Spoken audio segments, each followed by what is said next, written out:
A gente começa o vídeo de hoje com uma afirmação polêmica. O corpo humano é uma máquina. Sim, tem um psicólogo aqui na sua frente dizendo que corpo é máquina. Ser humano é máquina?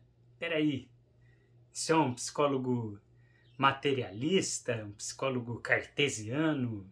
Mecanicista? Calma, eu não estou abdicando de olhar para a subjetividade. A gente vai falar sobre o que é subjetivo mais para o final do vídeo. Enquanto isso, caminha comigo aqui nesse raciocínio e a gente vai na direção de falar da subjetividade. Eu prometo que vai chegar. Vem comigo antes. Vamos pensar um pouco sobre o conceito de máquina.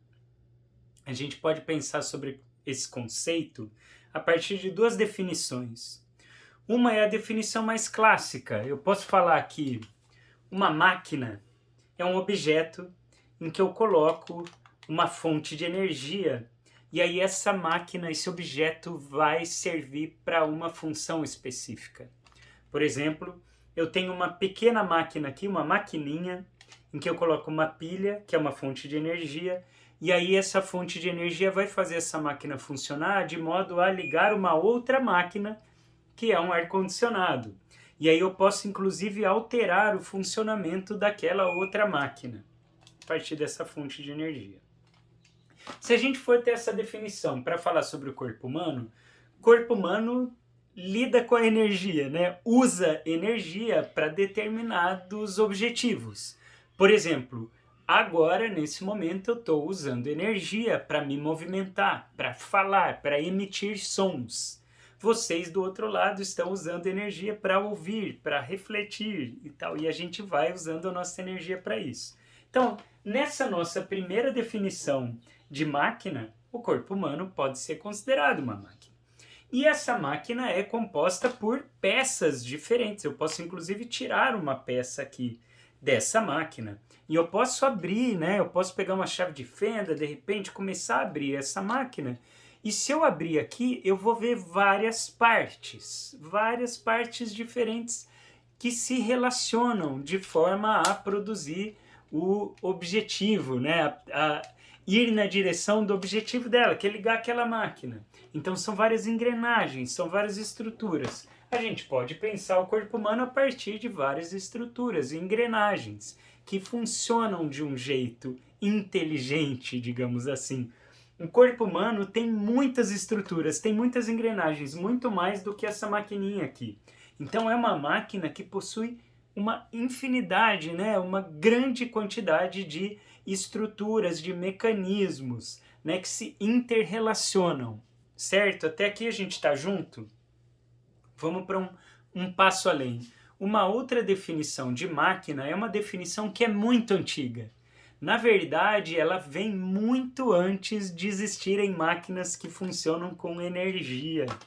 Ela vem muito antes, inclusive, de revolução industrial, de máquinas a vapor.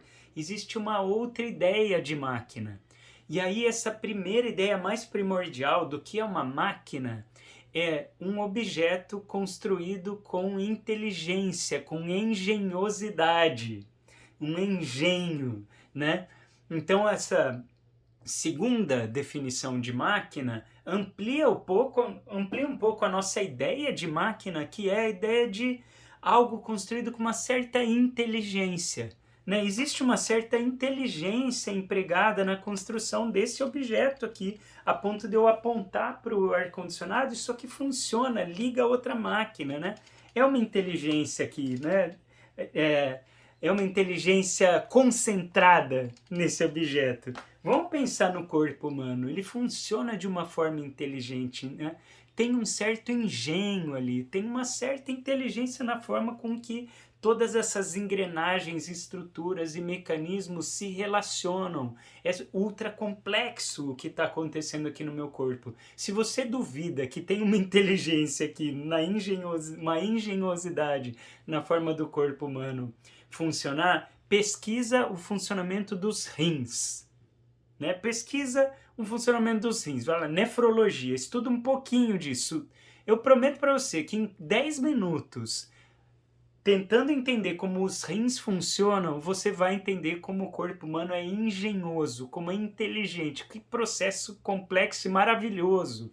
E gera um certo fascínio a gente olhar para o corpo humano e como essa máquina funciona. A gente fica fascinado com isso. E a gente não dá conta de entender por completo esse funcionamento.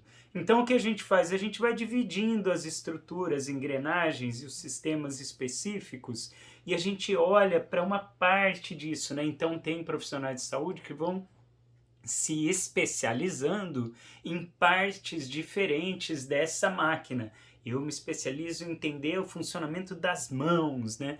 Ou eu me especializei no funcionamento dos joelhos, porque é tanta coisa para a gente aprender que não dá para a gente aprender sobre tudo, sobre o corpo humano como um todo. Certos profissionais têm uma visão mais geral, mais ampla. Certos profissionais vão afunilando, né? E vão escolhendo áreas diferentes do corpo para aprenderem, né, para entenderem com mais profundidade. E, de novo, quão fascinante essa máquina, que parece que quanto mais a gente aprende, mais tem coisas para aprender. Isso é muito bom. Agora, quando a gente pensa em um funcionamento inteligente, da onde vem essa inteligência? Né? Algumas pessoas podem falar que é uma inteligência do Criador, de Deus. Outras pessoas que não levam em conta a ideia de que existe um Criador e um Deus, vão falar que o próprio processo é inteligente, né? Então, existe uma inteligência na maneira como a evolução dos seres se dá. Se a gente pegar a evolução dos seres vivos de 4 bilhões de anos para cá, existe todo um processo inteligente, que é tentativa, erro, ajustes, no sentido de adaptação em relação aos desafios do contexto, aos desafios do meio, né? E é um processo, de certa forma, fascinante, também inteligente, e quando a gente vai estudando como os seres vivos vão evoluindo, a gente fica maravilhado de entender tudo isso. Agora, maravilhamento mesmo existe quando a gente se dá conta de o que acontece com essa máquina quando a gente vai olhar para um ser vivo, né? E é isso que a gente está falando agora, então, desse processo de aprimoramento e complexidade dos seres vivos ao longo do tempo. E aí o Nassim Taleb, que é um autor que eu gosto muito, ele faz uma brincadeira dizendo que gatos são diferentes de máquinas de lavar. Quando você pega uma máquina de lavar e um gato e você olha para os dois, você sabe, batendo o olho, que são fenômenos ali na sua frente, são fenômenos essencialmente diferentes, né? Primordialmente diferentes. Um ser vivo é muito diferente de um ser não vivo. Uma máquina que é um ser vivo é muito diferente de uma máquina que não é um ser vivo. Então existem máquinas e máquinas. Existe uma máquina que é um corpo humano de um gato, que é fascinante também a forma como o corpo de um gato funciona, e uma máquina de lavar. A maneira com que essas máquinas funcionam é diferente. Se a gente pegar então máquina de lavar, gato, e a gente chegar um pouco mais para cá, a gente tem o funcionamento do corpo de um ser humano, que é mais complexo do que um gato, porque tem um outro elemento que acontece no ser humano e que vai ser muito diferente dos outros seres vivos, que é essa nossa relação com o mundo, a partir das nossas análises, reflexões, memórias, projeções, até onde a gente sabe, outros seres vivos não conseguem se relacionar com o mundo dessa forma tão complexa quanto os seres humanos conseguem. No sentido da gente projetar futuro e a gente planejar e a gente já imaginar o que vai dar certo, o que não vai dar certo, ou a gente lembrar do passado e a gente se relacionar com o que está acontecendo agora a partir do que a gente já conheceu, e tem todo um processo complexo aí de interpretações e elaborações e racionalizações, e tem, sem falar do processo emocional que influencia tanto a gente. Então aí a gente tem um emaranhado muito mais profundo e complexo nesse sentido, né, de inter-relações entre vários aspectos. Bom, a gente falou de máquina, a gente falou de diferença entre ser vivo e máquina que não é viva, e a gente está falando agora da diferença do humano. Vamos pegar a diferença, então, como um exemplo sobre essa diferença. Essa aqui é uma maquininha pequena, né? Eu coloco um objeto aqui dentro dela, que é uma fonte de energia e é uma pilha, eu vou colocar aqui e essa pilha vai fazer essa máquina funcionar, certo? Agora, se eu tirar essa pilha daqui e eu pegar uma pilha que está vazia, que não tem energia nela, colocar nela e falar: olha, essa pilha aqui, ela é fantástica, ela é maravilhosa, ela está cheia de energia, ela vai te dar uma energia que vai fazer você funcionar de uma maneira muito melhor, né? E eu falo: ó, máquina, você vai funcionar melhor. Eu vou ligar o botão, não vai funcionar, né? Por mais que eu fale que essa máquina é maravilhosa, que faz funcionar e tal, provavelmente não vai, provavelmente não, ela não vai funcionar, porque a pilha está vazia, não tem energia. Com o ser humano esse negócio é mais complexo, viu? Porque para algumas pessoas, se você pegar uma pílula e colocar farinha dentro dela, mas falar para as pessoas assim: olha, esse remédio aqui tem sido muito utilizado para tirar dor das pessoas e tem tido uma taxa de efetividade muito alta, que a gente nem esperava que pudesse ter um remédio tão bom para dor assim. Esse remédio foi produzido a partir de um produto que um molusco, é um elemento químico que um molusco da África do Sul produz, é super raro. Mas uns cientistas da Alemanha conseguiram ir lá na África do Sul e conseguiram extrair esse produto químico e começaram a produzir esses remédios a partir desse produto e o resultado é impressionante do quanto consegue tirar a dor das pessoas.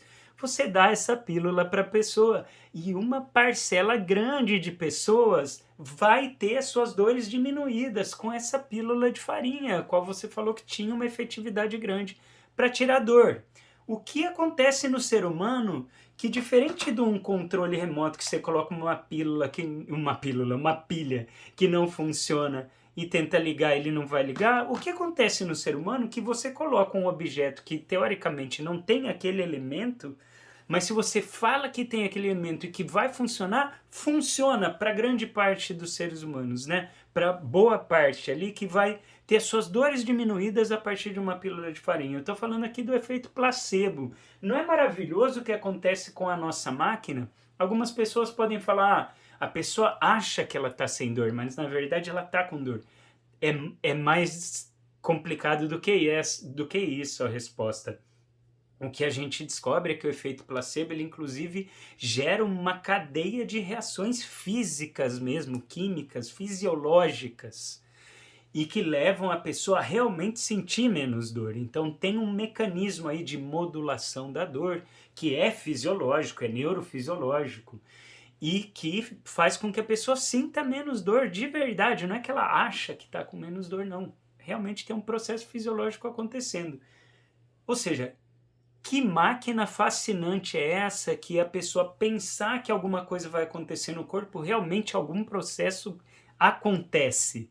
Percebem como é uma máquina muito mais complexa? Aqui eu estou falando de efeito placebo, eu estou falando de efeito nocebo. A gente poderia fazer um vídeo muito grande sobre isso. Eu vou poupar o tempo de vocês e a gente vai encerrar nossa discussão por aqui, falando que o corpo humano é uma máquina, mas é uma máquina que funciona de um jeito muito peculiar e que se envolve uma certa subjetividade, uma certa relação com os nossos pensamentos. E eu prometo que em breve eu faço um vídeo falando sobre efeito placebo, efeito nocebo e outras relações interessantes sobre o que a gente pensa e o que a gente sente em termos de emoções e o que a gente sente em termos fisiológicos também do que está acontecendo no nosso corpo. Um abraço para todo mundo, a gente se vê num próximo vídeo.